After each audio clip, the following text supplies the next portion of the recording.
2025년 트럼프가 관세 폭탄을 터뜨렸습니다. 전 세계가 공포에 떨었죠. 그런데 대한민국의 한 기업은 웃으며 말했습니다. 상관없다고. 미국 방산 전문가 데이비드 톰슨.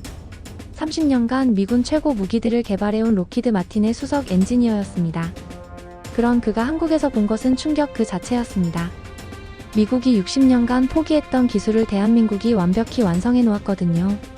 K9A2 자주포. 단순한 무기가 아니라 세계 군사사를 뒤바꾼 혁명이었습니다. 미군 팔라딘은 1960년대 설계로 6명이 운용합니다. 하지만 한국의 K9A2는 3명이 분당 8발을 쏩니다. 완전 자동화의 진동제로. 미국 전문가들이 불가능하다던 기술을 한국이 현실로 만들어냈죠. 처음엔 미국도 무시했습니다. 한국 따위가 뭘 안다고. 하지만 직접 본 순간 모두가 입을 다물었습니다. 트럼프의 25% 관세도 한국엔 의미 없었거든요. 기술력 앞에서는 모든 게 무력했습니다. 더 놀라운 사실은 이제 미국이 한국에게 배우고 있다는 겁니다. 나토가 한국 기술을 표준으로 인정했고 전 세계 50개국이 줄을 서고 있어요. 작은 나라 대한민국이 어떻게 세계 최강 미국을 무릎 꿇렸을까요? 그 놀라운 이야기가 지금 시작됩니다. 2025년 트럼프가 25% 관세 폭탄을 터뜨렸습니다. 그런데 한국 한화는 웃으며 말했죠. 상관없다고. 저는 미국 방산 전문가 데이비드 톰슨입니다. 30년간 미군 무기를 개발해왔죠. 그런 제가 한국에서 본 것은 믿을 수 없는 광경이었습니다. 미국이 포기한 기술을 한국이 완성했거든요. 오늘 그 충격적인 진실을 말씀드리겠습니다. 그날도 평범한 하루였습니다. 버지니아주 펜타곤 근처 국방부 청사에서 열린 군산복합체 원래회의. 저는 로키드 마틴 방산개발팀 수석 엔지니어로 참석했죠. 회의실 스크린에 떠오른 자료를 보는 순간 저는 말문이 막혔습니다. M159 팔라딘 자주포. 1960년대 설계가 아직도 현역이라니. 믿기 어려웠습니다. 반세기가 넘은 기술로 21세기 전장을 버텨내고 있다는 현실 말입니다. 장전 시간 1분 30초, 운용 인원 6명, 연속 사격 시 포신 과열로 인한 잦은 중단. 이게 세계 최강 미군의 주력 자주포라는 사실이 부끄러웠습니다. 회의장 분위기는 무거웠습니다. 참석자들의 표정에서 위기감이 느껴졌죠. 국방부 예산 담당자가 입을 열었습니다. 신형 자주포 개발 프로젝트가 또다시 무산되었다는 소식이었습니다. 비용 초과, 기술적 한계, 정치적 압박. 익숙한 실패의 연속이었죠. 그때 트럼프 대통령의 긴급 기자회견 소식이 들려왔습니다. 25% 관세 부과 발표. 중국뿐만 아니라 우방국까지 타겟이 되었습니다. 방산업계까지 정치의 도구로 전락한 현실에 분노가 치밀었죠. 기술로 승부해야 할 분야에서 관세라는 원시적 수단을 쓴다니. 이건 우리의 기술력 부족을 인정하는 꼴이었습니다. 회의를 마치고 사무실로 돌아온 저는 컴퓨터 앞에 앉았습니다. 해외 방산 동향을 체크하는 것이 일과였거든요. 그런데 한 기사가 눈에 띄었습니다. 하나 디펜스의 K9A2 자주포 소식이었죠. 자동포탑 시스템이라는 단어가 보였습니다. 처음엔 그냥 넘어가려 했습니다. 한국이 자주포를 만든다고? 우리가 못하는 일을 한국이 할 리 없다고 생각했거든요. 하지만 호기심이 발동했습니다. 기사를 클릭해봤죠. 내용을 읽어가며 저는 점점 놀라게 되었습니다. 자동장전 시스템 3인 운용체계, 분당 8발 연속 사격. 이런 사양이 정말 가능한 건가요? 미국이 수십 년간 해결하지 못한 문제들을 한국이 해결했다는 얘기였습니다. 의심이 들기 시작했습니다. 마케팅용 과장 광고일 가능성이 높다고 생각했죠. 하지만 사진 속 자주포의 모습은 심상치 않았습니다.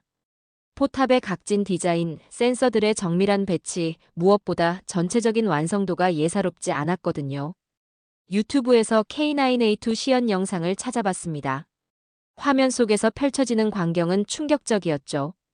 포탑이 자동으로 회전하며 목표물을 포착하는 모습.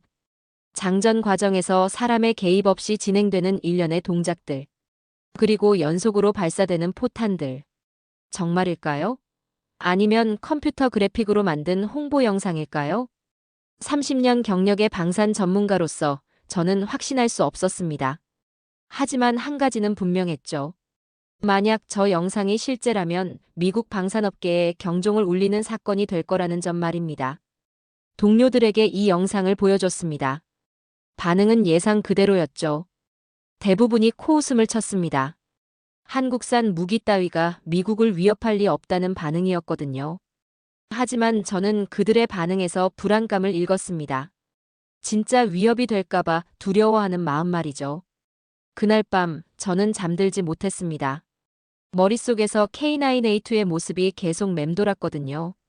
만약 정말로 한국이 우리를 앞섰다면 그동안 우리가 자만했던 건 아닐까? 이런 생각들이 꼬리를 물고 이어졌습니다. 다음 날 아침 저는 결심했습니다. 직접 확인해 보겠다고. 진실이 무엇인지 내 눈으로 봐야겠다고 말이죠. 한국행 출장 신청서를 작성하기 시작했습니다. 30년 방산 경력에 자존심을 걸고서 말입니다. 일주일 후 저는 한국행 항공편에 몸을 맡겼습니다. 회사에서 출장 허가가 떨어진 건 의외였죠. 아마도 경영진도 한국 기술이 궁금했던 모양입니다. 하지만 동료들의 반응은 싸늘했습니다. 출발 전날 점심시간 동료 엔지니어들과 마주쳤습니다. 그들의 시선이 차갑더군요. 짐 패커드가 입을 열었습니다. 정말 한국까지 가서 장난감 구경을 하러 가느냐고. 마이클 로스는 더 직설적이었죠. 한국산 무기 따위가 미국 기술을 따라잡을 리 없다고 단언했습니다. 저는 아무 말도 하지 않았습니다. 그들의 확신이 부러웠거든요. 반면 저는 불안했습니다.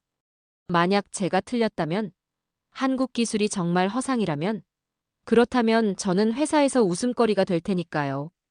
인천공항으로 향하는 14시간 비행. 창밖으로 보이는 태평양의 끝없는 파도를 바라보며 생각에 잠겼습니다. 한국이라는 나라에 대해 저는 얼마나 알고 있을까요? 6.25 전쟁, 경제 발전, K-팝 정도. 방산 기술에 관해서는 백지 상태였죠. 기내식을 먹으며 하나 디펜스 자료를 다시 훑어봤습니다. 1952년 설립, 70년 역사의 방산업체. K9 시리즈 자주포로 세계적 명성을 얻었다는 내용이었죠. 놀라운 건 수출 실적이었습니다.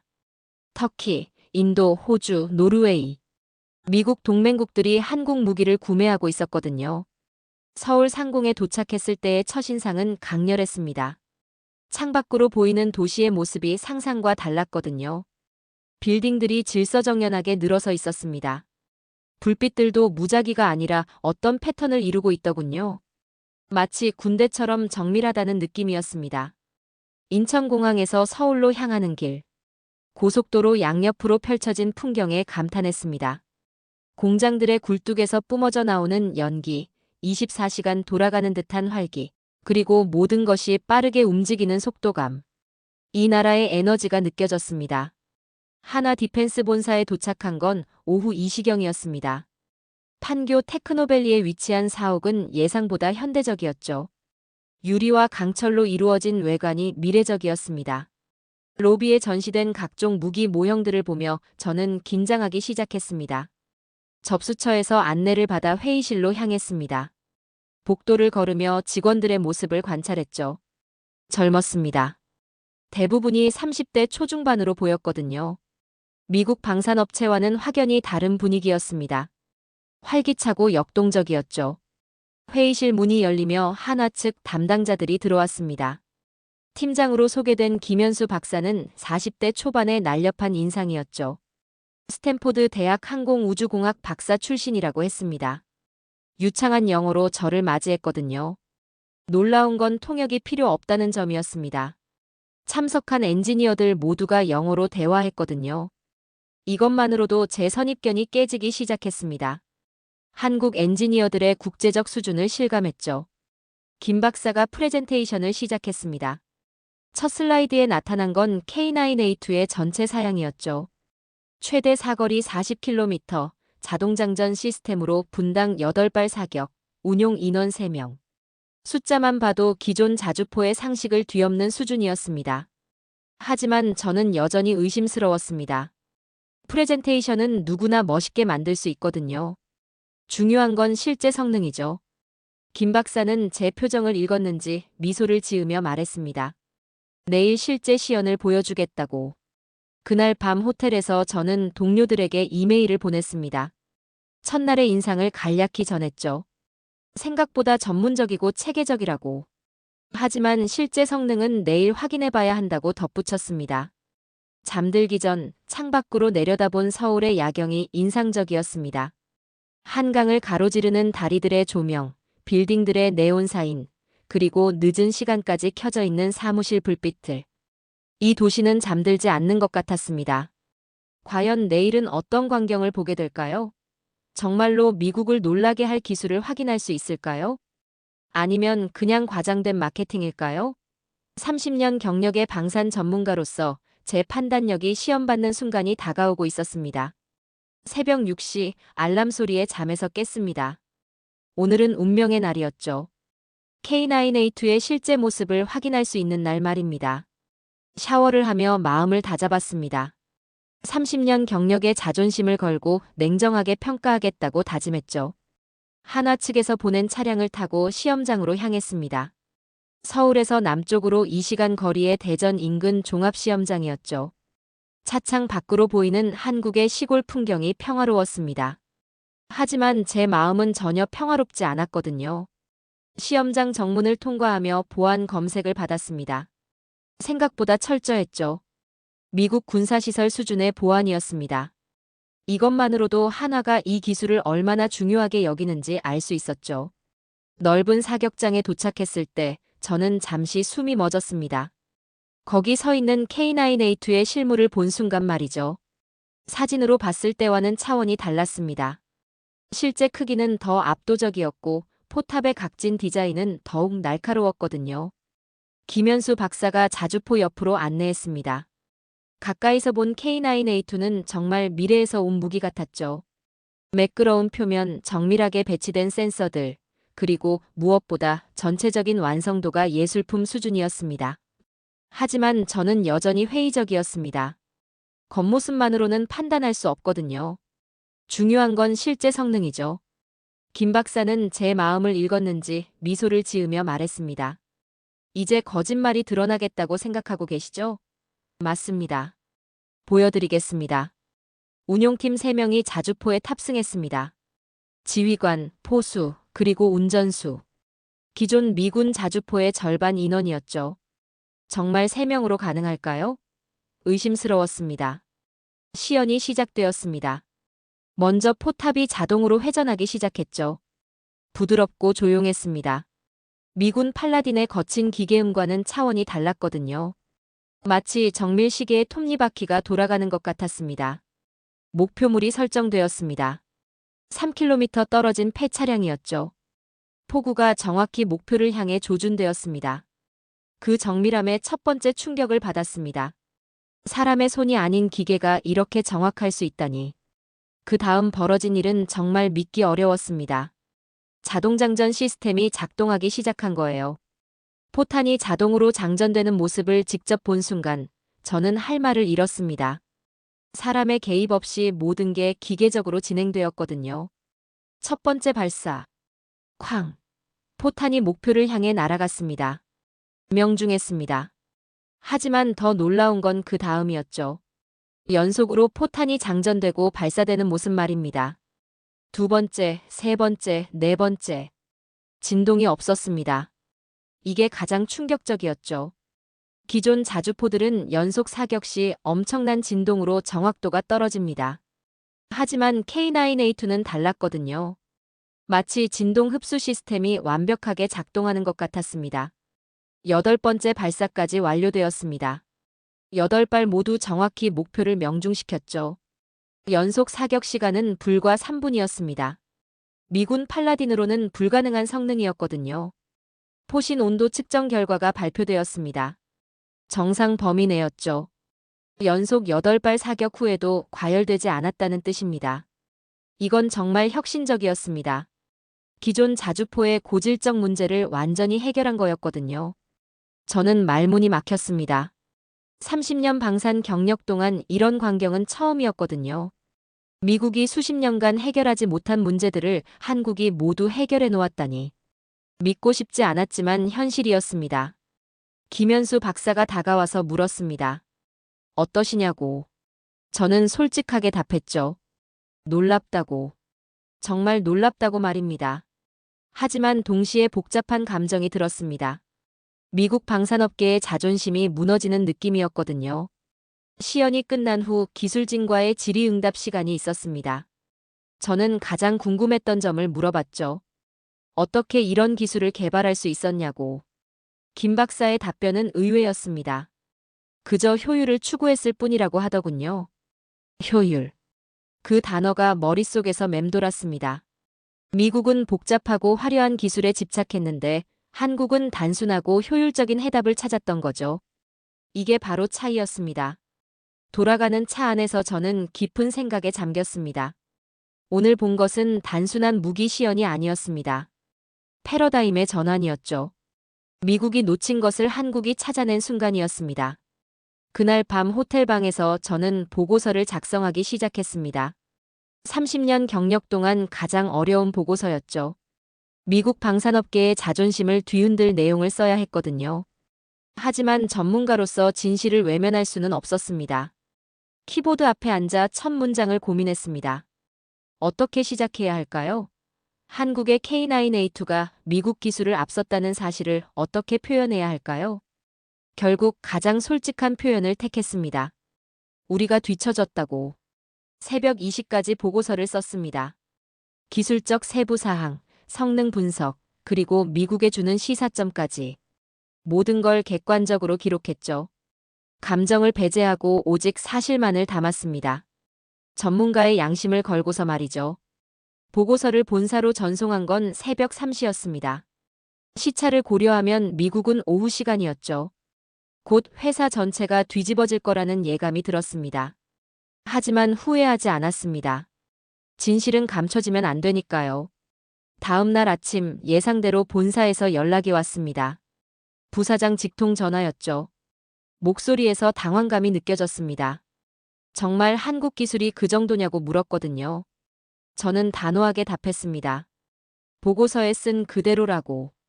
그런데 오후에 받은 두 번째 전화는 충격적이었습니다. 보고서를 수정하라는 지시였거든요. 한국 기술의 우수성을 축소하고 미국 기술의 잠재력을 부각시키라는 내용이었죠.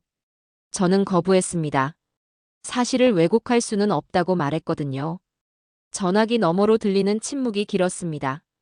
그리고 부사장이 말했죠. 한국 기술을 인정하면 미국 방산 체계 전체가 흔들린다고. 투자자들이 패닉에 빠질 거라고. 하지만 저는 흔들리지 않았습니다. 진실보다 중요한 건 없었거든요. 한화 측과의 마지막 미팅이 예정되어 있었습니다. 김현수 박사와 단둘이 만나는 자리였죠. 조용한 카페에서 커피를 마시며 솔직한 대화를 나눴습니다. 저는 물어봤죠. 정말 어떻게 이런 기술을 만들 수 있었냐고. 김 박사의 답변은 단순했습니다. 우리는 세계를 이기려고 한 게 아니라고 하더군요. 그저 완벽을 추구했을 뿐이라고. 한 발 한 발이 정확해야 하고 한 번의 실수도 용납할 수 없다는 철학으로 개발했다는 거였죠. 그 말을 들으며 저는 깨달았습니다. 미국과 한국의 차이점을 말이죠. 미국은 경쟁에 집착했습니다. 누구보다 빠르고 누구보다 강한 무기를 만들려고 했죠. 하지만 한국은 달랐습니다. 완벽함 자체를 추구했던 거예요. 김 박사가 덧붙였습니다. 한국은 작은 나라라고. 실수할 여유가 없다고 하더군요. 그래서 모든 걸 완벽하게 만들어야 한다는 거였죠. 이 말이 가슴에 와 닿았습니다. 절박함이 완벽함을 만들어낸 거였어요. 공항으로 향하는 길에서 저는 마지막 결심을 했습니다. 진실을 쓰겠다고. 회사에서 어떤 압박을 받더라도 사실을 왜곡하지 않겠다고 다짐했죠. 전문가로서의 양심을 지키는 것이 더 중요했거든요. 비행기에 탑승하며 한국을 뒤돌아봤습니다. 3박 4일의 짧은 여행이었지만 제 인생관이 바뀌었습니다. 기술에 대한 겸손함을 배웠고 완벽함의 의미를 깨달았거든요. 한국이 단순히 무기를 만든 게 아니라 철학을 만들었다는 걸 알았습니다. 14시간 비행 동안 저는 최종 보고서를 다시 작성했습니다. 더 정확하고 더 솔직하게 썼죠. 한국의 기술력을 인정하고 미국이 배워야 할 점들을 명확히 제시했습니다. 이게 진정한 전문가의 역할이라고 생각했거든요. 워싱턴 덜레스 공항에 도착했을 때 휴대폰에는 수십 통의 부재중 전화가 있었습니다. 본사 간부들의 전화였죠. 하지만 저는 무시했습니다. 이미 결심한 일이었거든요. 다음 날 출근해서 제가 한 첫 번째 일은 최종 보고서를 제출하는 것이었습니다. 제목은 간단했죠. 대한민국의 진정한 힘이었습니다. 그 안에는 제가 본 모든 진실이 담겨 있었습니다. 회사는 발칵 뒤집혔습니다. 하지만 저는 후회하지 않았습니다. 진실은 언젠가 드러나게 되어 있으니까요. 차라리 우리가 먼저 인정하고 배우는 게 낫다고 생각했거든요. 그게 진정한 강자의 자세라고 믿었습니다. 미국 본사로 돌아온 지 일주일 후 세상이 뒤바뀌기 시작했습니다. 트럼프 대통령이 25% 관세 폭탄을 정식 발표한 거였죠. 모든 언론이 난리였습니다. 한국을 포함한 주요 우방국들까지 타겟이 되었거든요. 록히드 마틴 임원회의실은 긴장감으로 가득했습니다. 관세로 인한 파급 효과를 논의하는 자리였죠. 모두가 한국 방산업체들이 타격을 받을 거라고 예상했습니다. 25%라는 숫자는 어떤 기업도 견디기 어려운 수준이었거든요. 그런데 다음 날 아침 충격적인 뉴스가 터졌습니다. 하나 디펜스 대변인의 공식 발언이었죠. 기자가 25% 관세에 대한 입장을 묻자 그는 담담하게 답했습니다. 상관없다고. 우리 기술력에는 영향이 없다고 말이죠. 저는 그 뉴스를 보며 소름이 돋았습니다. 상관없다고? 25% 관세가 상관없다고? 이건 허세가 아니었습니다. 진짜 자신감이었거든요. 제가 한국에서 본 그 기술력에 대한 확신이었죠. 미국 방산업계는 혼란에 빠졌습니다. 25% 관세에도 끄떡없다는 한국 기업의 자신감이 이해되지 않았거든요. 하지만 저는 알고 있었습니다. K9A2의 기술력이라면 충분히 가능한 일이라는 걸 말이죠. 언론 인터뷰 요청이 쏟아졌습니다. 한국 기술을 직접 본 미국 전문가라는 이유였죠. 저는 신중하게 답변했습니다. 한국의 기술력은 실제로 뛰어나다고. 25% 관세로도 막을 수 없는 수준이라고 말했거든요. 그 인터뷰가 방송된 후 회사 내부가 발칵 뒤집혔습니다. 동료들이 저를 이상한 눈으로 바라봤죠. 한국 편을 든다고 수군거렸습니다. 하지만 저는 흔들리지 않았습니다. 진실을 말한 것뿐이었거든요. 며칠 후 더 놀라운 소식이 전해졌습니다. 유럽 국가들이 한국 자주포에 관심을 보이기 시작한 거였죠. 독일, 프랑스, 영국까지. 트럼프의 관세가 오히려 한국 기술의 우수성을 부각시킨 셈이었습니다. 펜타곤에서도 움직임이 있었습니다. 비공식적으로 한국 기술 도입을 검토한다는 소문이 돌았죠. 25% 관세를 부과해놓고 정작 미군이 한국 기술에 관심을 보인다니. 아이러니였습니다. 그때 예상치 못한 전화가 걸려왔습니다. 펜타곤 조달청장의 직통 전화였죠. 한국 기술에 대한 의견을 듣고 싶다는 내용이었습니다. 저는 솔직하게 답했습니다. 도입할 가치가 충분하다고 말이죠. 일주일 후 더욱 충격적인 소식이 들려왔습니다. 미국 정부가 하나 측에 비공식 협상을 제안했다는 것이었죠. 25% 관세를 부과해놓고 손을 내미는 모순적 상황이었습니다. 하지만 현실이었거든요. 협상 제안 소식이 알려지자 월스트리트가 술렁였습니다. 미국 방산주들이 하락했고 한국 관련주들이 급등했죠. 시장이 먼저 현실을 인정한 셈이었습니다. 기술력 앞에서는 관세도 무력하다는 걸 말이죠. 저는 그 모든 상황을 지켜보며 복잡한 감정에 휩싸였습니다. 한편으로는 자랑스러웠습니다. 제가 먼저 알아본 한국 기술이 세계적으로 인정받고 있었거든요. 하지만 동시에 씁쓸했습니다. 미국의 오만함이 여실히 드러난 사건이었으니까요. 한화의 침착한 대응은 정말 인상적이었습니다. 관세든 협상이든 흔들리지 않는 모습이었죠. 그들에게는 기술이라는 확실한 무기가 있었거든요. 그게 바로 진정한 힘이었습니다. 트럼프 대통령의 트위터에는 연일 강경 발언이 올라왔습니다. 하지만 현실은 정반대로 흘러갔죠. 미국이 먼저 손을 내밀 수밖에 없는 상황이 된 거였습니다. 기술력 앞에서는 정치도 무력했거든요. 그날 밤 저는 오랜만에 김현수 박사에게 이메일을 보냈습니다. 축하한다는 내용이었죠. 그의 답장은 간단했습니다. 우리는 그저 최선을 다했을 뿐이라고. 이 겸손함이야말로 한국의 진정한 힘이었습니다. 거꾸로 된 세계. 이제 미국이 한국에게 배워야 하는 시대가 열린 거였습니다. 관세로 막으려 했지만 기술 앞에서는 모든 게 무의미했죠. 한국이 보여준 건 진정한 국가 경쟁력이었습니다. 한 달 후 상상도 못한 일이 벌어졌습니다. 미국 내 하나 기술 생산 라인 구축 협의가 시작된 거였죠. 25% 관세를 부과했던 바로 그 미국에서 말입니다. 세상이 정말 거꾸로 돌아가고 있었거든요. 조지아주 애틀랜타 외곽에 위치한 록히드 마틴 생산 공장. 그곳에서 K9A2 핵심 부품들이 제조되기 시작했습니다. 아이러니했죠. 미국 최대 방산업체가 한국 기술을 생산하고 있는 현실이 말입니다. 더 놀라운 건 하나 기술진들이 미국 현지로 파견된 것이었습니다. 기술 지도를 위해서였죠.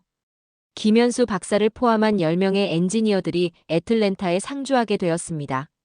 스승과 제자의 관계가 완전히 뒤바뀐 셈이었어요. 저는 그 현장을 직접 보러 갔습니다. 미국 공장에서 한국 기술자들이 미국 엔지니어들을 가르치고 있는 모습을 말이죠. 30년 방산 경력 동안 상상도 못한 광경이었습니다. 생산 라인에서 만나진 김현수 박사는 여전히 겸손했습니다. 기술 전수가 아니라 함께 배워간다는 표현을 썼죠. 하지만 현실은 명확했습니다. 한국이 가르치고 미국이 배우는 구조였거든요. 미군의 첫 공식 평가가 나왔습니다.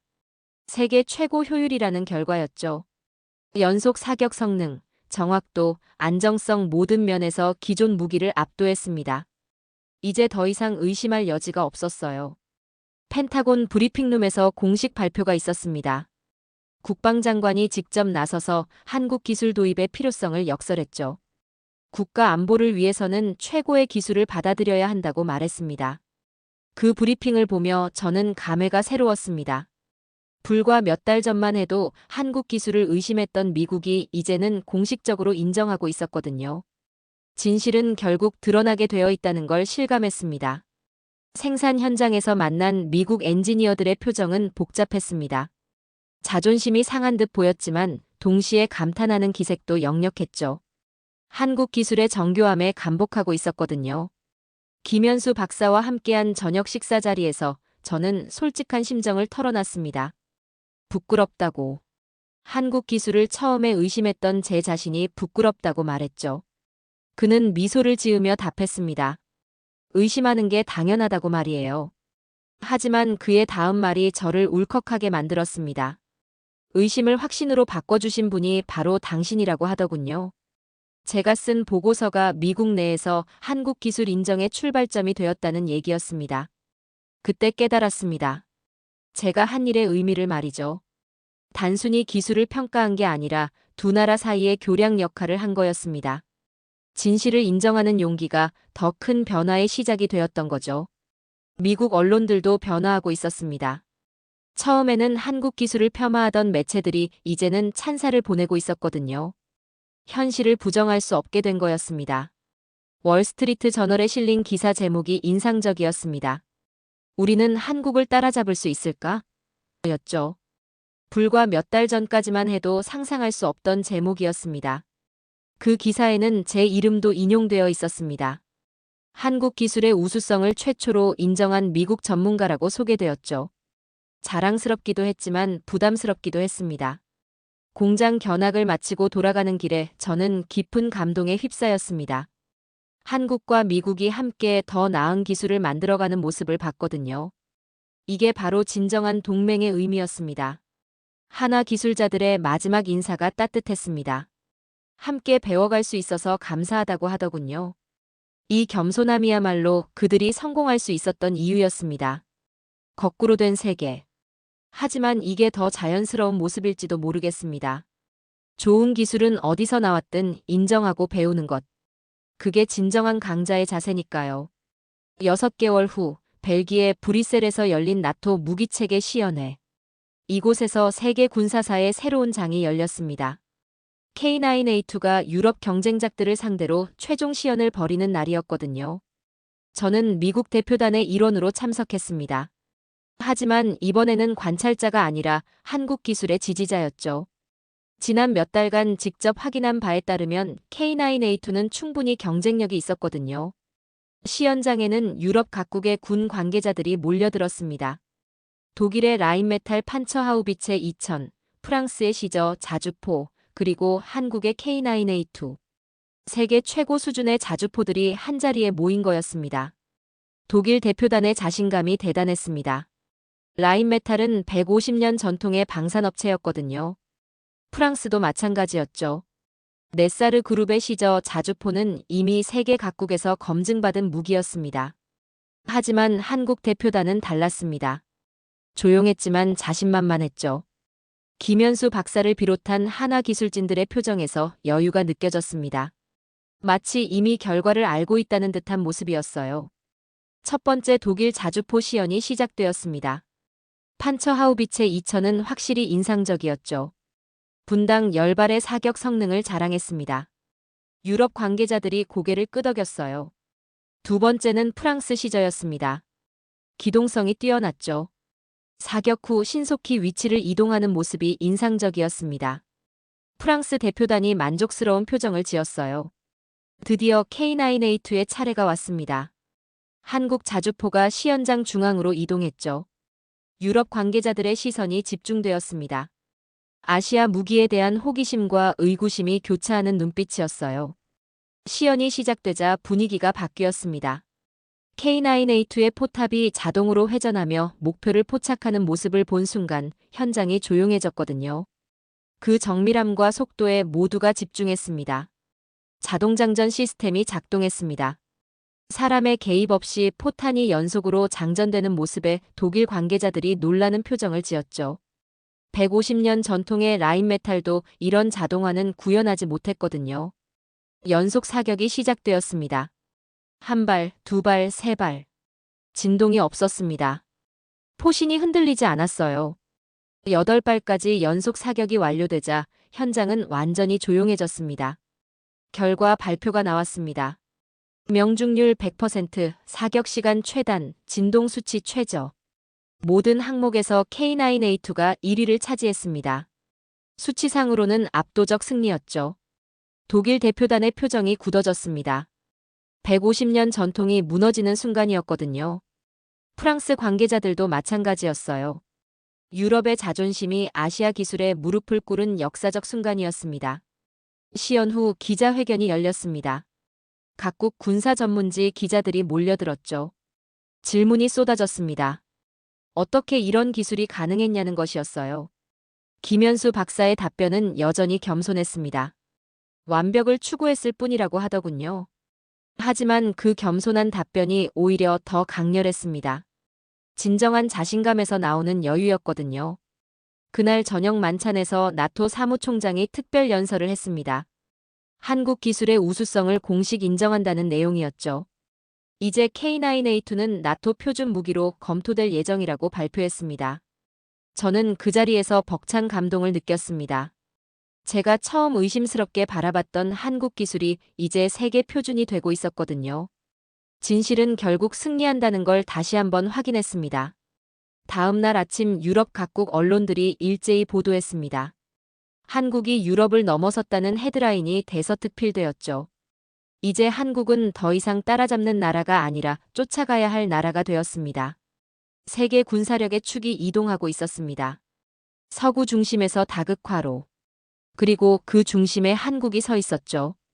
작은 나라가 만들어낸 큰 변화였습니다. 워싱턴으로 돌아가는 비행기 안에서 저는 지난 1년을 돌아봤습니다.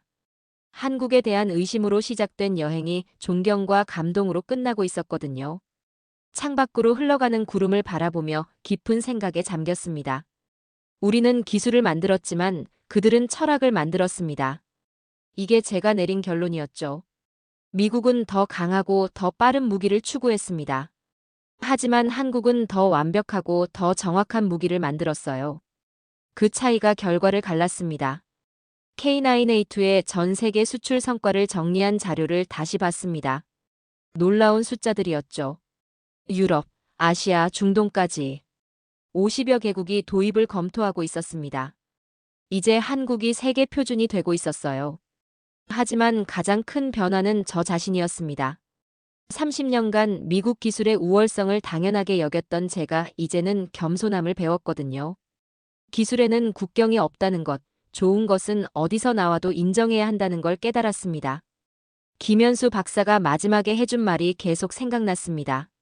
한국은 작은 나라라서 실수할 여유가 없다고 했죠. 그래서 모든 걸 완벽하게 만들어야 한다고. 이 절박함이 완벽함을 만들어낸 거였습니다. 미국은 달랐습니다. 크고 풍요로운 나라였죠. 실수해도 다시 할 수 있는 여유가 있었습니다. 하지만 그 여유가 때로는 안일함으로 이어졌어요. 완벽보다는 적당함에 만족하게 되었죠. 한국의 엔지니어들을 떠올려 봤습니다. 그들의 눈빛에는 간절함이 있었어요. 반드시 성공해야 한다는 의지가 느껴졌죠. 반면 미국 엔지니어들은 어떨까요? 안주하고 있는 건 아닐까요? 비행기가 워싱턴 상공에 도착했을 때 저는 마지막 보고서의 제목을 정했습니다. 대한민국의 진정한 힘이었죠. 기술력도 중요하지만 그보다 더 중요한 건 정신력이라는 내용으로 쓸 예정이었습니다. 공항에서 집으로 가는 길에 라디오에서 흘러나오는 뉴스를 들었습니다. 한국 K9A2가 유럽 시장을 석권했다는 소식이었죠. 이제 한국은 세계 3대 방산 강국으로 부상했다고 했습니다. 그날 밤 서재에서 최종 보고서를 작성하기 시작했습니다. 가장 마지막 문단을 쓸 때는 눈물이 났습니다. 한국 엔지니어들의 헌신과 열정이 떠올랐거든요. 그들이 보여준 것은 단순한 기술이 아니라 꿈이었습니다. 그들은 싸우는 법보다 준비하는 법을 먼저 배운 나라입니다. 이 문장을 쓰며 저는 한국의 진정한 힘을 이해했습니다. 전쟁을 위한 무기가 아니라 평화를 위한 억지력. 그게 한국이 추구한 철학이었어요. 다음 날 아침 회사에 출근해서 보고서를 제출했습니다. 동료들의 반응은 다양했죠. 일부는 여전히 받아들이기 어려워했습니다. 하지만 대부분은 현실을 인정하기 시작했어요. CEO와의 면담에서 저는 솔직하게 말했습니다. 이제 우리가 배워야 할 때라고. 한국의 완벽주의와 절박함을 배워야 한다고 했죠. 그게 다시 세계 최고가 되는 길이라고 믿었거든요. 몇 주 후 놀라운 소식이 들려왔습니다. 록히드 마틴이 하나와 공동 개발 프로젝트를 시작한다는 것이었죠. 경쟁에서 협력으로. 이게 진정한 윈윈이었습니다. 김현수 박사에게서 이메일이 왔습니다. 함께 새로운 기술을 개발하고 싶다는 내용이었죠. 저는 기꺼이 동의했습니다. 이제는 함께 더 나은 미래를 만들어가고 싶었거든요. 1년 전 의심으로 시작된 여행이 존경과 우정으로 끝나고 있었습니다. 한국이라는 나라, 그리고 그곳의 사람들이 저에게 가르쳐준 것은 기술 그 이상이었어요. 완벽을 향한 끝없는 도전 정신이었습니다. 저는 이제 확신합니다. 한국, 그 이름은 이제 기술의 교과서입니다. 그들이 보여준 것은 작은 나라도 큰 꿈을 이룰 수 있다는 희망이었어요. 그리고 그 희망이 세상을 바꾸고 있습니다. 내가 처음 한국을 떠올렸을 때 복제품의 나라라 생각했습니다. 하지만 지금 그 이름은 혁신의 상징입니다. 트럼프의 관세 폭탄이 아니라 한화의 기술이 미국을 흔들었습니다. 우리는 이제 한국을 배워야 합니다. 그들이 보여준 건 단순한 무기가 아니라 국가가 가진 신념의 형태였습니다. 작은 나라의 큰 꿈이 세계를 바꾼 이야기. 이것이 바로 21세기 대한민국의 진정한 모습입니다. K9A2는 단순한 자주포가 아닙니다. 완벽을 향한 한국인의 의지가 만들어낸 작품입니다. 그리고 그 의지가 세계 군사 판도를 완전히 뒤바꿔 놓았습니다.